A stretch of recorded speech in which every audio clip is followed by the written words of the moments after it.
حسین کے سر کو دمشق لایا گیا یزید کے پاس۔ یزید کے پاس جب رکھا گیا وہاں بھی کئی شہادتیں ہو گئی۔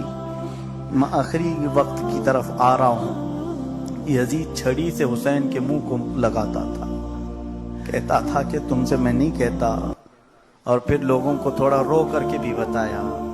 اس نے مذاق کیا امام حسین کے ساتھ، اور اس کے بعد وہاں سے سر مبارک کو اٹھایا گیا اور دمشق میں چند دن رکھا گیا۔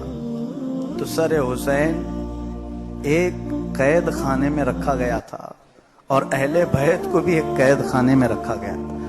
یہ جتنی بیویاں تھیں، آپ کو حیرت ہوگی، اسی قید خانے میں اس ننھی سکینہ کا انتقال ہو گیا۔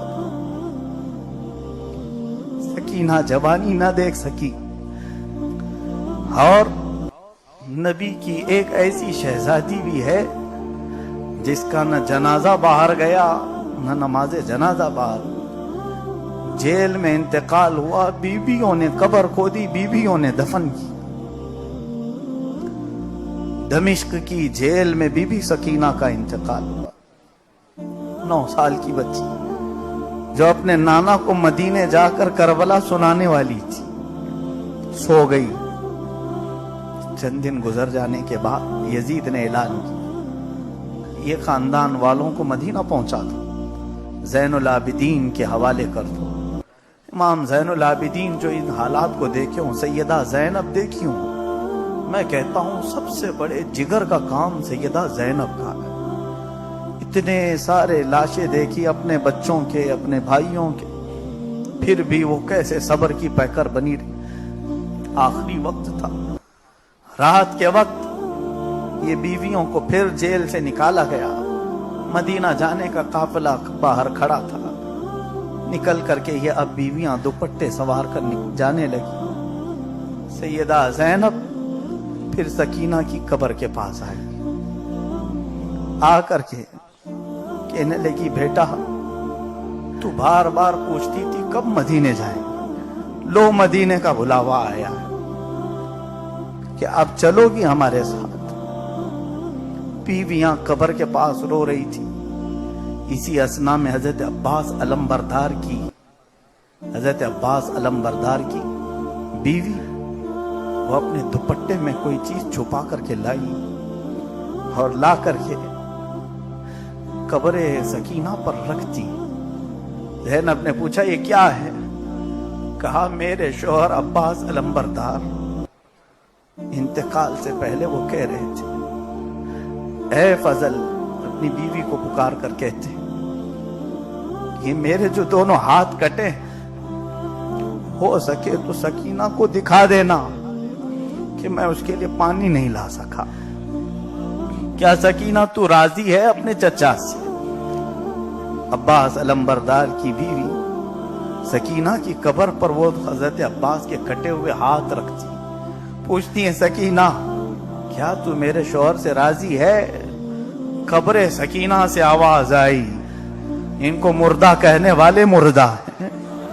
سکینہ کی قبر سے آواز آئی، اللہ راضی ہے، نبی راضی ہے، اور سکینہ بھی راضی ہے۔ عباس علمبردار وہ ہمیں ایسا پانی پلائیں گے جو دنیا والا کوئی پلا نہیں سکے۔ عزیزان گرامی، یہ لٹا ہوا قافلہ مدینہ طیبہ پہنچا۔ اللہ اکبر، مدینے میں قیامت کا منظر تھا۔ جو خاندان اہل بیت بڑی عزتوں کے ساتھ گیا تھا، سب کو کربلا میں چھوڑ کر آیا۔ وہاں ایک بی بی صغرا باقی رہ گئی تھی، بیمار بچی امام حسین کی، ان کو دوسروں کے حوالے کر کے گئے تھے، اور وہ بی بی صغرا تھوڑی سی بڑی ہو گئی تھی اور ہوش و حواس آ چکے تھے۔ وہ دوڑ کر کے مدینے والوں کے ساتھ نکلی، سنا ہے ہمارے گھر والے واپس آ رہے ہیں۔ سرحدوں پر پہنچتے ہی بچی سب سے پہلے قافلے میں اپنے بابا کو پوچھتی ہے، اپنے بھائیوں کو ڈھونڈتی ہے، چہرے کوئی بھی تو نظر نہیں آ رہے۔ زینب سے لگ گئی، پوچھا پھوپھی کہاں ہیں؟ میرا ننھا بھائی علی اصغر کہاں ہے؟ وہ بہت اس پر پیار، بہت محبت کے جذبات نچھاور کرتی تھی۔ زینب نے کہا چل بیٹا سب جا کر کے قبر رسول کے پاس بتاتی کون کون کہاں ہے. اس بچی کو لے کر قبر رسول کے پاس یہ قافلہ آیا، اور اللہ کے نبی صلی اللہ علیہ وسلم کو جب سیدہ زینب اور امام زین العابدین سنانے لگے تو مدینے والے کہتے ہیں ایک بار جب میرے آقا کا انتقال ہوا تھا تب مدینہ سب سے زیادہ رویا تھا، اور دوسری بار جب حسین کا لٹا ہوا قافلہ پہنچا تھا مدینے کی ہر فرد سے چیخیں نکل گئی تھی. اور کیسے نہ نکلے، یقیناً یہ داستان کربلا ہر ایک کی روح کو تڑپا دیتی، ہر ایک کے جسم میں کب کبھی طاری کر دیتی. آج بیان کربلا مجھ سے جتنا ہو سکا میں نے اور مولا حسین کی زندہ کرامت کو میں نے دیکھا. کل میں یہ منت کر کے اٹھا تھا کہ میری آواز بند ہوئی، اور وہ بھی حسین کا بیان کرنے کے لیے. اے رب قدیر، اگر ہم حق پر ہیں تو صرف حسین کے لیے آواز کھول دے. یہ مولا حسین کی کرامت جو کچھ بھی بول سکا، اب رب ذوالجلال کو جب منظور ہو آواز ختم کرے، اور جب منظور ہو آواز کھول دے. ہمارے گلے حسین کے لیے ہیں، ہماری زبانیں حسین کے لیے ہیں. دین است حسین، دین پناہ است حسین. دین حسین سے ہے، دین کی پناہ حسین سے. اے میرے عزیز نوجوانوں، کربلا کا میسج سنانے کی اب مجھ میں ہمت نہیں رہ گئی، لیکن جیسی تیسی طبیعت ہے اب میں یہ سوچ کر کے ہی بیٹھا ہوں. اس کے بعد جانا بھی مقدر ہو تو کوئی مسئلہ نہیں، لیکن سنا کر چلا جاتا. اتنے سالوں سے کبھی کربلا کے واقعات میں ناغہ نہیں ہوا تھا. کل پہلی بار افسوس ہو رہا تھا کہ میں مولا حسین کا تذکرہ ان کے چہیتوں کے سامنے نہیں سنا پا رہا ہوں. حسین کو یاد کرنے والے تڑپتے رہتے ہیں حسین کو سننے کے لیے. مجھے کبھی ایسا لگنے لگا کہ نہیں سناؤں گا تو پورا سال بھر زنگ لگ جائے گا، روحیں بیمار ہو جائیں گی. اب اتنا یقین کر کے اٹھتا ہوں کہ حسین کا درد چھوڑ کر کے جا رہا ہوں، حسین کا غم چھوڑ کے جا رہا ہوں. یاد رکھنا سجدوں میں حسین کی آواز آئے گی، تمہیں کربلا کی ریت تمہاری پیشانی پر چبھتی ہوئی محسوس ہوگی، اور تھوڑا تم ہاتھ بڑھاؤ گے تمہیں تلواروں کی جھنکار کی آواز بھی آئے گی. اس لیے کہ پھر کربلا آ چکا ہے. یزید ہر جگہ نظر آ رہے ہیں. ایک یزید اس وقت آیا تھا، یہاں ہزاروں یزید آئے ہوئے ہیں، لیکن ہم میں حسین کوئی دکھتا نہیں. پکارو آج حسین کو. اے حسین اعظم، آج ہماری دعاؤں میں تمہاری ضرورت ہے، ہمارے گھروں میں تمہاری ضرورت ہے. 1000 بچے پیدا کرنے سے کیا ہے، ایک حسین پیدا ہو جائے. معاشرے کو مولا ایک حسین دے دے.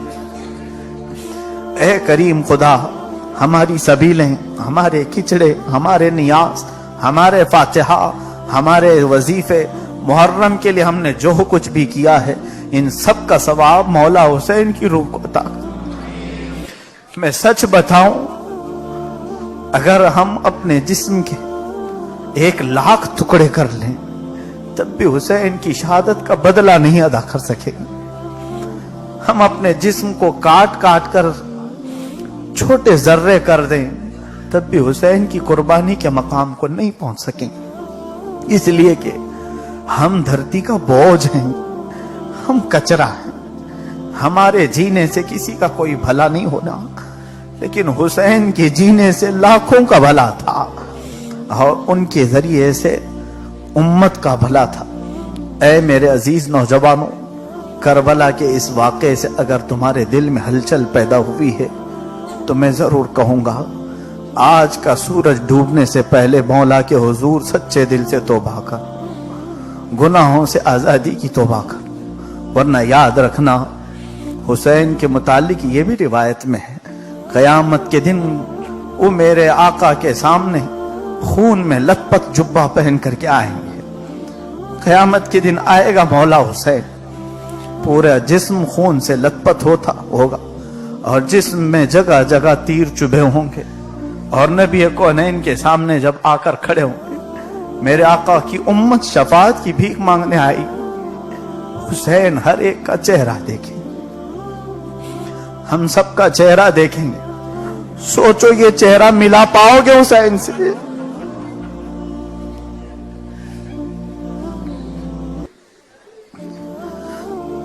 مولا مجھے ہمت نہیں حسین سے چہرہ ملانے کی۔ اے کریم خدا، ہماری ہمتیں جواب دے گئیں کربلا کے واقعات بیان کرتے کرتے۔ اے عظیم نوجوانوں، آج پھر سے امت تم سے تقاضا کرتی ہے قربانیوں کی۔ آج ہمارے وقت کی قربانی، گناہوں سے نفرت پیدا کرو۔ آؤ مسجدوں میں اذان سن کر کے یہ سوچو کہ مجھ پر بہت بڑا بوجھ ہے، اگر نہیں جاؤں گا تو میری زندگی پر لعنت ہے، اس لیے کہ جانوروں سے بدتر میری زندگی ہوگی۔ حسین تلواروں کے سائے میں نماز پڑھ رہے تھے اور میں آج عاشقی لڑا رہا ہوں اور دکانوں میں گانے سننے بیٹھا ہوں۔ آج میں کٹوں پر غیبت کرتے بیٹھا ہوں اور نمازیں مسجد کی ایسی ہو کر چلی جاتی۔ ہماری بیماریوں کو مولا حسین کی برکت سے شفا دے تھے۔ مولا ہماری بے آبرو زندگی کو آبرو بخش دے، ہماری بیمار روحوں کو طاقت بخش دے، ہماری پیشانیاں جو سجدے سے مرجھا چکی ہیں ان میں سجدوں کی تڑپ دے۔ اے کریم خدا، جب تک ہمارے دل میں تو نے دھڑکن باقی رکھی ہے، حسین کے لیے دھڑکنے والا دل بنا۔ مولا ہم سب کو عاشقان حسین میں زندہ رکھ، قیامت کے دن ان کے گروہ میں اٹھا۔ اے رب قدیر، ہم نے یقیناً اپنے اعمال سے بہت بدکاریاں کی ہیں، بہت نافرمانیاں کی، دن کے اجالے میں، رات کے اندھیرے میں۔ اے کریم خدا، یہ نافرمانی ہماری نفس امارہ کی شرارت ہے، شیطان کی بہکاوے سے، لیکن آج عاشورہ ہے مولا، اور تیرے نبی نے فرمایا قیامت بھی عاشورہ کے دن آنے والی ہے اور وہ بھی دن جمعہ کا ہوگا۔ اے حاضرین جمعہ، آج جمعہ بھی ہے اور عاشورہ بھی ہے، اور جس دن قیامت آئے گی وہ عاشورہ ہوگا اور جمعہ کا دن ہوگا، اور شاید ایسا ہی کوئی دن ہوگا جب مولا ہمیں ننگا کھڑا کرے گا اور پوچھے گا لاؤ پوری زندگی میں کیا کیا کر کے آئے ہو، نامہ اعمال پیش ہوں گے، پھر وہاں اہل محشر صرف بخشش کے لیے، سفارش کے لیے لوگ ڈھونڈ رہے ہوں گے۔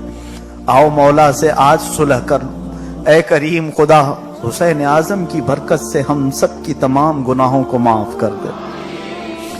سچے دل سے مولا توبہ کرتے ہیں، ہم سب کو عافیت عطا فرما۔ اے کریم خدا ارحم الراحمین، مولا ہم سب نے جو کچھ بھی گناہ کیے تجھے ناراضگی کے، آج تو صرف حسین کے خون کی برکت سے ہم سب کو آزاد کر دے۔ ننھے علی اصغر کا واسطہ ہماری دعاؤں کو قبول کر لے، زینب کے دوپٹے کا واسطہ ہماری خواتین کو حجاب بخش دے، مولا فاطمہ زہرا کے ان نونہالوں کا واسطہ کریم خدا ہم سب کے گھر کی بے برکتیوں کو دور کر دے، دین و دنیا کی برکات دے مولا۔ وصلی اللہ تعالی علی خیر خلقی محمد وآلہ واصحابہ اجمعین، وآخر دعوانا ان الحمد للہ رب العالمین۔